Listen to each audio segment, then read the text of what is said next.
gave up. Yeah, I guess I've been running. Good afternoon and welcome to the Roanoke Valley Transportation Planning Organization meeting Thursday, February 22nd. At this time, I'd like to go ahead and do a roll call. Thank you. Mr. Chair, Mr. Johnson. Mr. Clinton, he let us know he would not be able to make it today. Ms. White. Mr. Kozłowski. Here. Chair North. Here. Mr. Radford. Mr. Volleson. Here. Ms. Reynolds. Mayor Turk. Here. Mr. Holliday. Here. Mr. Lyles. Mr. Stovall. Mr. Price. Mr. Stewart. Here. And Mr. Huber, is he online? No, as of yet. Mr. King, Here. we have a quorum. Thank you. This time I'd like to go around the room and ask those not at the table to tell us who you are and where you're from. Tori Williams with the TPO and Regional Commission. I'm Luke Pugh, Roanoke City Engineer. Barbara Dirk. Citizen representative on the regional commission. I'm Michael Gray with VDOT. John McCoy, planner, Valley County. Nancy Ford with VDOT and here in the same district. Amanda McGee with the regional commission. Chris Dorsey, City Manager, Salem. Andrea Garland with the regional commission. Jonathan Stanton with the Regional Commission. Brian Hill with the Regional Commission. Nathan Groves, Roanoke County. Elizabeth Elmore with the regional commission. Virginia Rowan with the regional commission. Jeremy Holmes with the Regional Commission. Anyone at the table here that didn't get called, their name out? Megan? Megan Cronin, Roanoke County, I'm also on the TNC. And Cody Sexton, Town of Benton, Chair of the TTC. All right. Welcome, everyone. We'll go ahead and move on our agenda to item number 3, but before we do, I'd like to modify the minutes of January 25th meeting to reflect Megan Cronice's presence as a non-voting member of the TPO Policy Board representing Roanoke County. She had been incorrectly listed in the others present section of the attendance. Applicable text for the reference should be non-voting members present: Lee Osborne, Cody Sexton, Lori Smith, and Megan Cronice. And others present should be amended to strike Megan Cronice, Roanoke County. So do we need a motion to approve that? Yes, sir. I move that we approve. A second. Okay, we have a motion and a second. Thank you. All those in favor say aye. Aye. Anyone opposed? And the minutes stand amended. Item number 3, approval now of the consent agenda with that correction. Item A, approval of the agenda and action on the January 25th minutes, which are on pages 3 through 18 of your package. We'll do a voice vote. Do I have a motion to approve the consent agenda? So moved. Second. All in favor, say aye. Aye. Anyone opposed? Moving on to item 4, remarks by the chair. The House and Senate budget amendments are available, and I think everyone has one at their seat. I want to thank Tori Williams for putting that together. He distributed summaries so y'all could look that over. Included that could have an impact on our or your transportation priorities. Tomorrow is the last day to submit project requests for the Unified Planning Work Program. Please submit all project requests to Jeremy Holmes, Secretary of the TPO, for consideration. Projects not selected for the UPWP may still be considered for the Regional Commission's 25 work program and under another funding source. Staff are working with the Transportation Technical Committee Work Group to prepare an update on the RVTPO participation plan, which outlines processes and procedures for public engagement in the transportation planning process. For this year's update, staff will conduct a survey to gather data on civic engagement, media preferences, and overall public awareness of the role of the RVTPO. The survey will go live on March the 1st and run through March the 15th. We encourage members of the TPO to take the survey and to share the link with interested stakeholders. Information collected from the survey will be used to inform revisions to the public participation plan. The TPO will consider the revised plan at its June meeting. Finally, I want to take a moment to welcome our newest TPO member. Is Miss Amy White here? She's not here. I believe, they are in a work session this afternoon at about a time. Sure. I bet they are with those assessments that they have. Yes. Anyway, Amy White is going to join us one day from Roanoke County to replace Billy Martin, and we look forward to having Ms. White as part of our Transportation Policy Board. And I do want to echo again, this is excellent information. I encourage you to peruse and to see what catches your eye. Thank you very much for putting this together. Now, what's the next steps? They appoint 6 conferees from the House and 6 from the Senate, and they all get together in a room and they start chewing on this and other items to see what they can agree on. Yeah, they've got about 2 weeks until the session's scheduled to adjourn. So we'll see what happens. And if they adjourn with some type of a budget, then the governor has to peruse it. So should be fun times. This is the entertainment that's free the next few weeks. Okay, moving on to item number 5, action to adopt supporting resolution on transportation alternatives. Set aside FY 25-26 program allocations, which are on pages 19 through 21. Chair recognizes Brian Hill. Thank you, Mr. Chair and members of the board. It is that time of year again. We're going to discuss what this board is planning to allocate for the FY 25-26 round of transportation alternatives. It is a set aside program of the Surface Transportation Block Grant Program. So a little bit of a timeline for everyone. You all did endorse in October 2 applications from the city of Roanoke, the West Side Salem Turnpike Curb Gutter and Sidewalk Project, the Roanoke County Glade Creek Greenway Vineyard Park East. Through the application process, unfortunately, the Glade Creek Greenway application was screened out.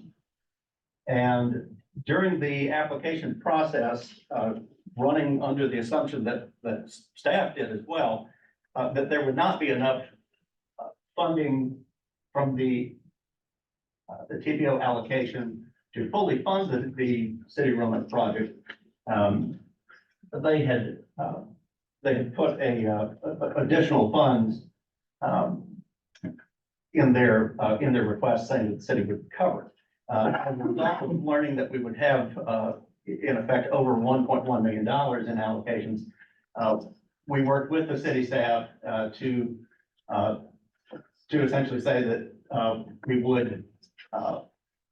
would fund $909,224 in the TPO allocation. Since that time, please refer to the updated staff report that I've got at your seats. This morning, we learned from VDOT that Dr. Smoot's Salem District allocation,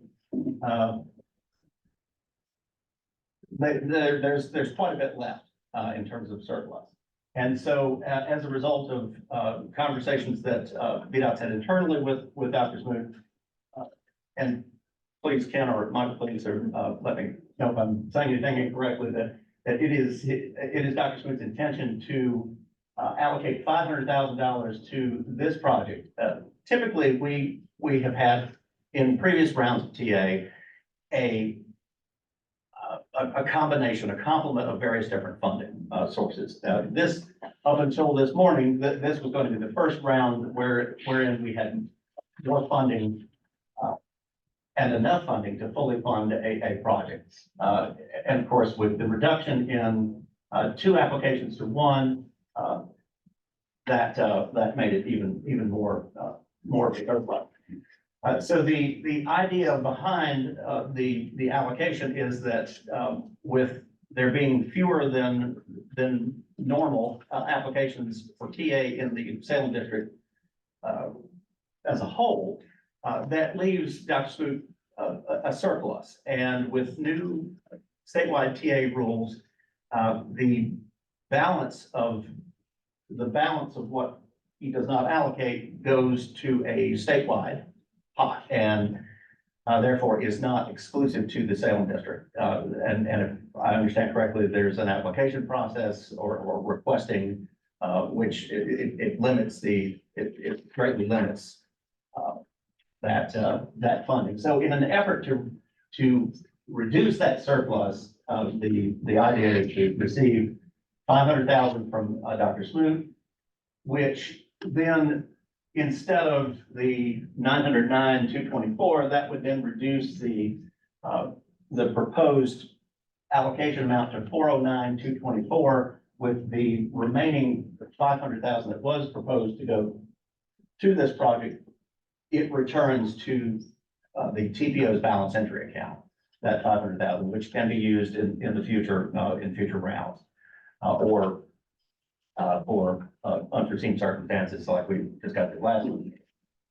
And again, we've got 1.1 million in FY 25 and 26 TA funds to allocate, and that proposed 500,000 that would be contributed by Dr. Smoot would then, we would not use that, and it would return to balance entry.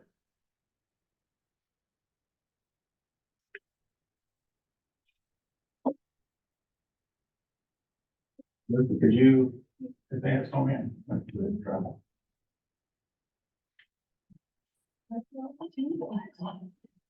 Oh, Elizabeth.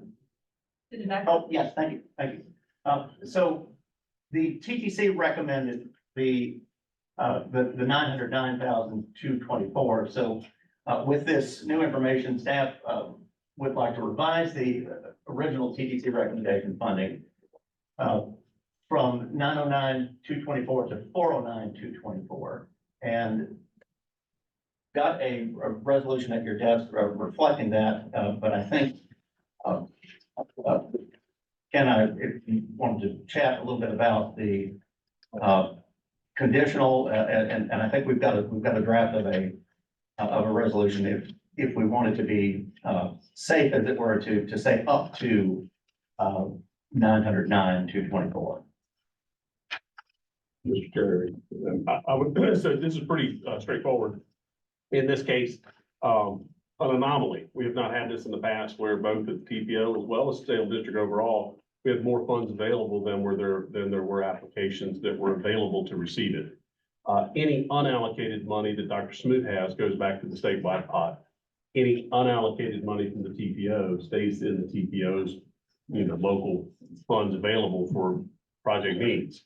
So Dr. Smoot certainly wanted to keep, as much money as possible within the bounds of the Salem district, and certainly keeping the TPO money in the TPO pot achieves that goal. So even though we know that TTC recommended the 909, Dr. Smoot felt it'd be wise to allocate 500,000 available in his money, such that we would keep, that $500,000 within the district overall.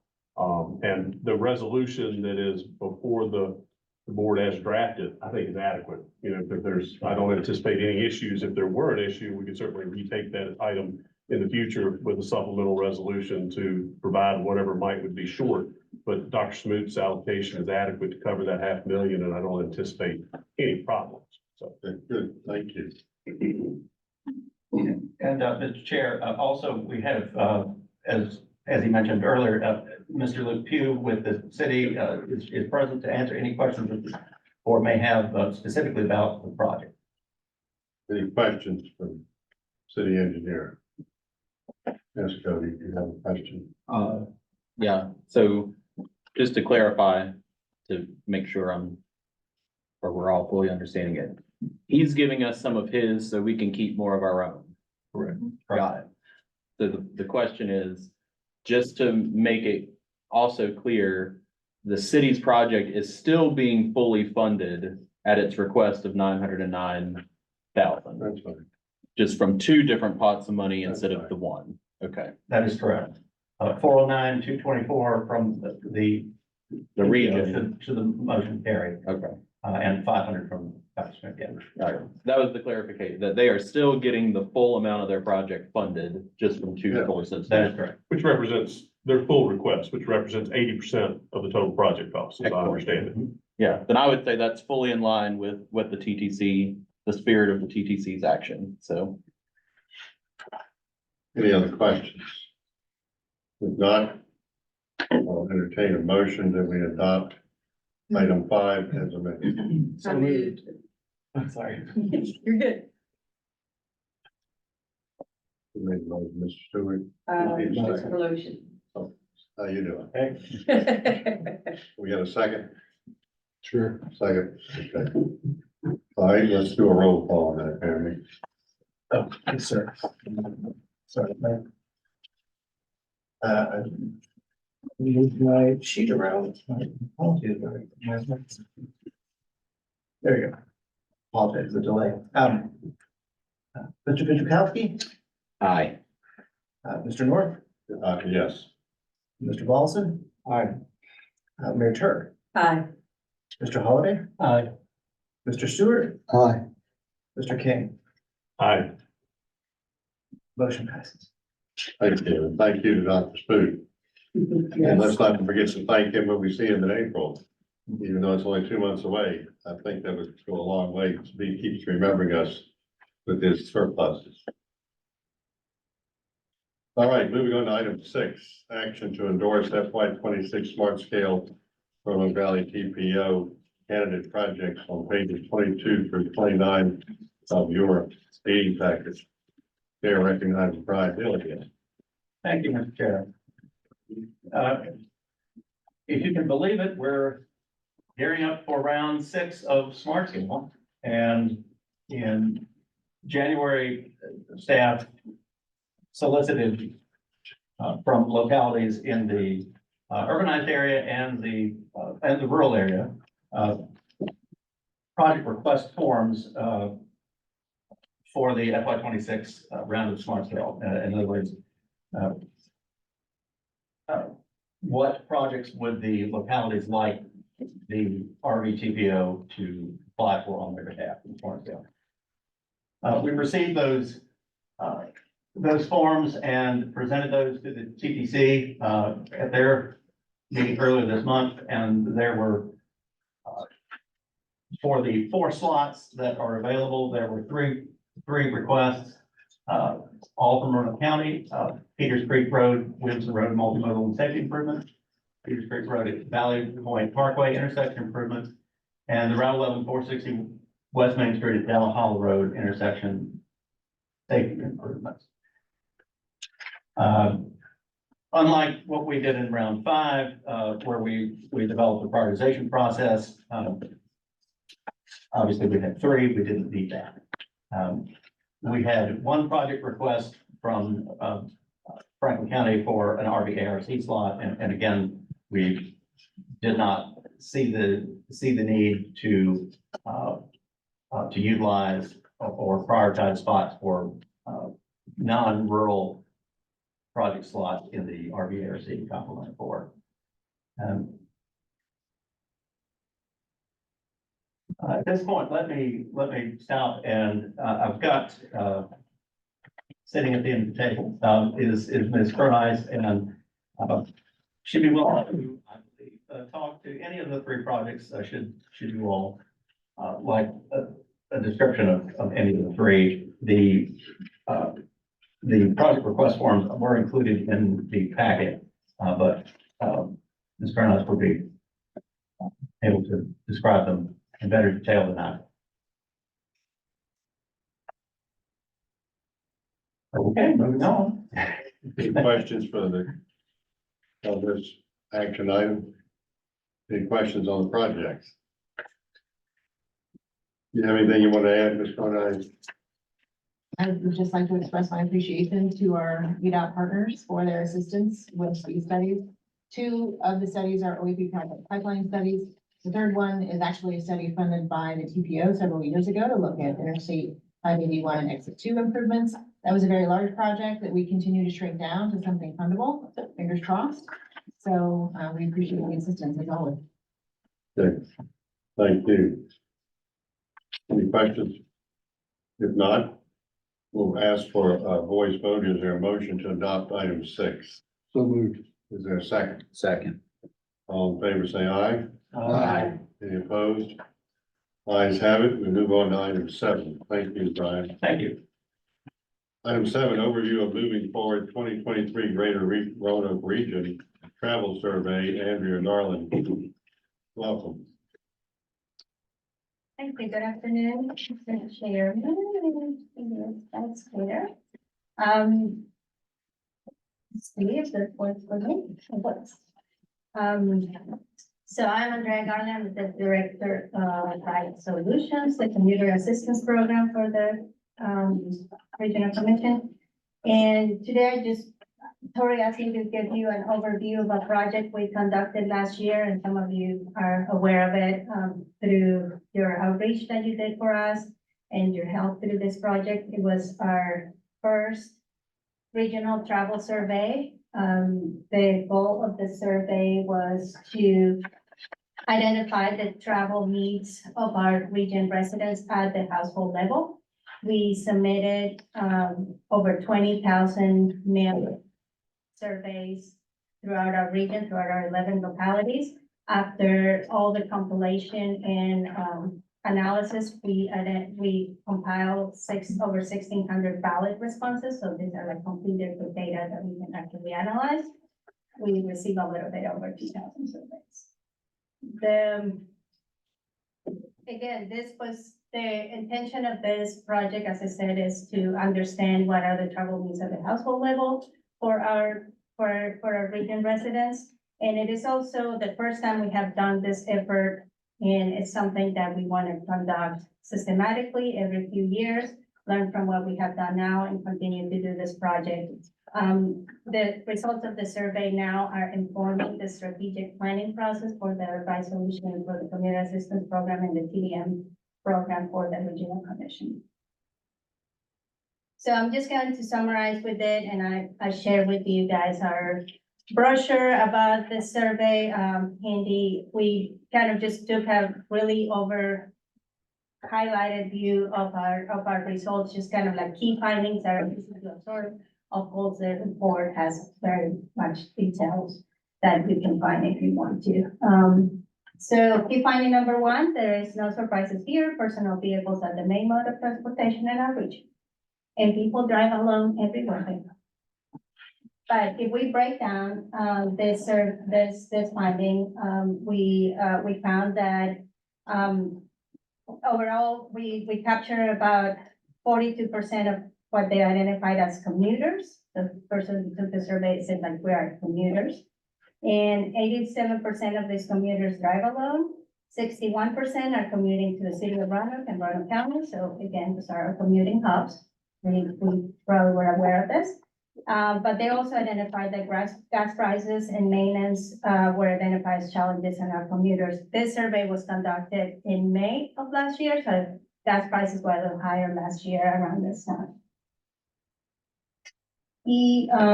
But they also said that congestion, some of them said that congestion is a challenge in some parts of the region. So we're thinking where people are coming to Roanoke County and Roanoke City.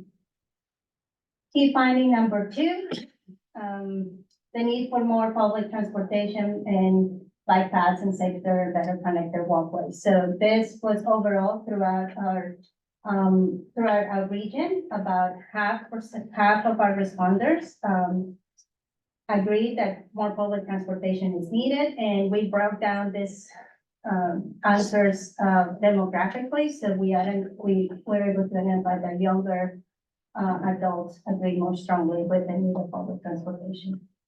The region, in general, they're suggesting that we need better bike paths. And that's kind of the breakdown throughout the, like 66% of the city, 67%. Overall, half of our responders like identified with the biking and accessibility to bicycle transportation in the region. Many responders also a strong